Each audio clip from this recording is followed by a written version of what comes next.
Welcome in. Hope you had a great weekend. It's the Top 5 presented by TexasBeefHouse.com, bidonbeef.com, promo code 365sports.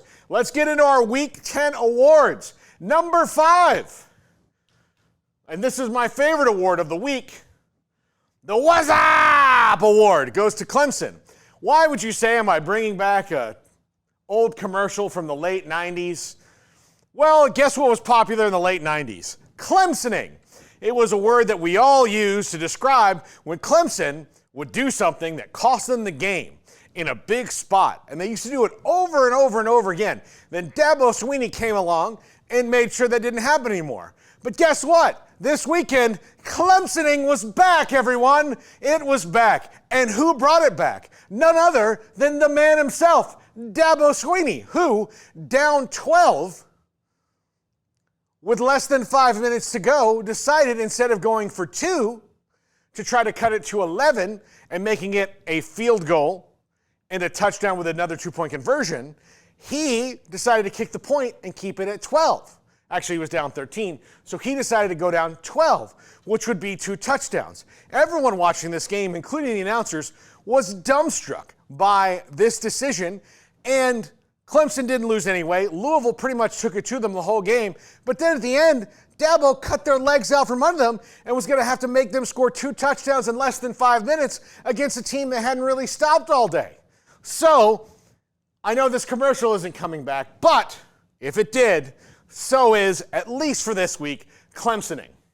There was too much joy in my voice as I was describing that. I'm supposed to be in the middle of the road. Well, guess what? On this one, I'm not. It was hilarious to me. My team sucks. Let me take joy in something.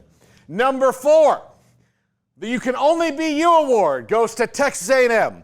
1 week after maybe the biggest win in the last decade at Texas A&M, a win that shot them up to the top of the SEC rankings. They went to South Carolina and got boat raced badly by the Gamecocks, 44-20. Now, doesn't really affect them. They're in the SEC. Everybody can take 1 loss.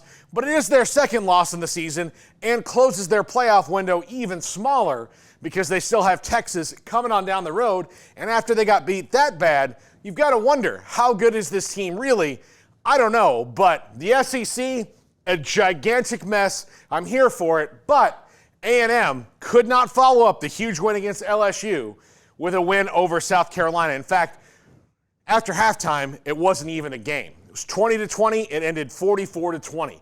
Number 3, the Fire Extinguisher Award goes to Dave Aranda.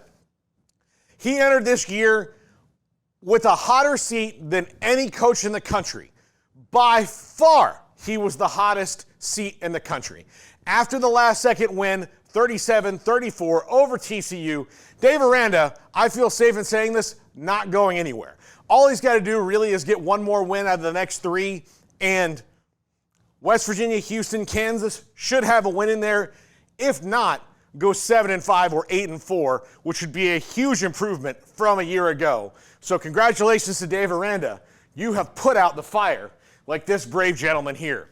Number 2, the Exactly What Sankey Wants Award goes to the ACC. Look, SMU beats Pitt, and look, that's Pitt's first loss, but really going to put them behind the 8 ball. SMU's only loss is to an undefeated BYU team. Miami won again and won huge over Duke, even though Manny Diaz gave them all they wanted for a half. But the ACC, because Clemson's now out, they're not getting back in this thing, has started to give them excuses for leaving all but 1 team out of the playoff, whoever their champion is. And if you're in the Big 12 going, hey, at least it's not us, wait a week, it's probably you, because the Big 12 also had a crazy week, losing Iowa State's undefeated record to a 23-22 loss to Texas Tech.